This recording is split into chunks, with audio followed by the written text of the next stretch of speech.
December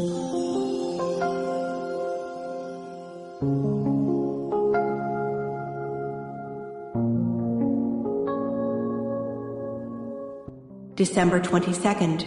A reading from the first book of Samuel. In those days, Hannah brought Samuel with her along with a 3-year-old bull, an ephah of flour and a skin of wine, and presented him at the temple of the Lord in Shiloh. After the boy's father had sacrificed the young bull, Hannah, his mother, approached Eli and said, "Pardon, my lord. As you live, my lord, I am the woman who stood near you here praying to the Lord. I prayed for this child, and the Lord granted my request. Now I in turn give him to the Lord. As long as he lives, he shall be dedicated to the Lord." She left Samuel there. The word of the Lord. The responsorial psalm. The response is, "My heart exalts in the Lord, my Savior." My heart exalts in the Lord. My horn is exalted in my God. I have swallowed up my enemies. I rejoice in my victory. My heart exalts in the Lord, my Savior. The bows of the mighty are broken, while the tottering gird on strength. The well-fed hire themselves out for bread, while the hungry batten on spoil. The barren wife bears 7 sons, while the mother of many languishes. My heart exalts in the Lord, my Savior. The Lord puts to death and gives life. He casts down to the netherworld. He raises up again. The Lord makes poor and makes rich. He humbles. He also exalts. My heart exalts in the Lord, my Savior. He raises the needy from the dust. From the dung heap he lifts up the poor, to seat them with nobles, and make a glorious throne their heritage. My heart exalts in the Lord, my Savior. A reading from the Holy Gospel according to Luke. Mary said, "My soul proclaims the greatness of the Lord. My spirit rejoices in God my Savior, for he has looked upon his lowly servant. From this day all generations will call me blessed. The Almighty has done great things for me, and holy is his name. He has mercy on those who fear him in every generation.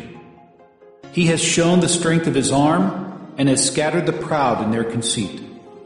He has cast down the mighty from their thrones, and has lifted up the lowly. He has filled the hungry with good things, and the rich he has sent away empty. He has come to the help of his servant Israel, for he remembered his promise of mercy, the promise he made to our fathers, to Abraham and his children forever." Mary remained with Elizabeth about 3 months, and then returned to her home. The Gospel of the Lord. December 22nd. The first reading comes from the first book of Samuel, chapter 1, verses 24 to 28. We hear about Hannah, who brings Samuel, her son, to this sanctuary in order to dedicate him to the Lord. Remember, Hannah was barren, and she prayed to the Lord, and while she was praying, Eli the priest thought that she was drunk because her lips were moving and she wasn't saying anything. She explained herself, and Eli blessed her, and in fact, Hannah became pregnant. Hannah had promised the Lord that if she became pregnant, she would dedicate her son to the Lord. And in this passage, we hear how Hannah brings her son to the Lord and presents him to Eli. Her son Samuel will be the last judge of Israel. He'll be a great prophet, a great leader for Israel, who will anoint the first kings of Israel, Saul and David. The Gospel is from Luke 1:46 to 56, and it's Mary's hymn, the Magnificat.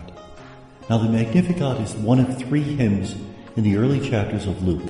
The Magnificat proclaimed by Mary, the Benedictus proclaimed by Zechariah, and the Nunc Dimittis, "Now, Lord, you may dismiss your servant in peace," proclaimed by Simeon.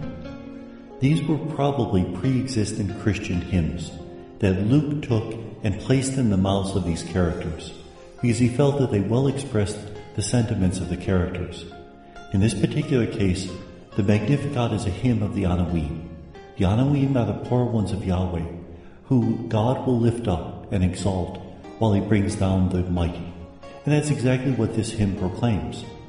Now some scribes thought that this particular hymn fit better in the mouth of Elizabeth because she was barren, therefore she was lowly, whereas Mary was simply a virgin who was betrothed. She wasn't really an Anawim other than her poverty. But it's obvious that Luke intended Mary to be the representative of the Anawim, because this hymn well fits her sentiments. And so it speaks about how God raises up the lowly and he makes them instruments of his salvation. The rich, the middle class, they're self-sufficient, they're autonomous, they don't need God. But the poor, whether it be financial poverty or spiritual or psychological, whatever way that we're broken, helps us to recognize that but for the grace of God, we're not going to make it. So when Jesus comes into our life, we're ready to embrace him. Our hands are not filled with our possessions, with our self-sufficiency. At the end of the hymn, we hear that Mary remained with Elizabeth about 3 months, and then she returned home. Now 3 months is the time before John the Baptist was born. But from the way that the passage is phrased, it seems as if Mary left before the birth of John the Baptist. It's a little bit odd. Why wouldn't she stay for the birth? But maybe the fact is that she needs to get home for her own confinement. She's already 3 months pregnant, and it would be dangerous to travel after that. And may God bless us.